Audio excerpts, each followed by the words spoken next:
মহালয়া ও একটি গল্প। তখন আমার মায়ের বয়স 12 ও মামার বয়স 18। মামা কলকাতায় ওয়াটারলু স্ট্রিটে এক ডাক্তারবাবুর চেম্বারে কাজ পেল।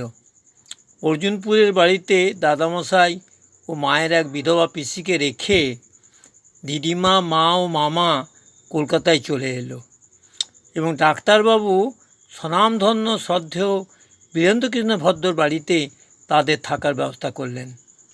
ডাক্তারবাবু মনে হয় বীরেন্দ্রকৃষ্ণ বাবুরই আত্মীয়।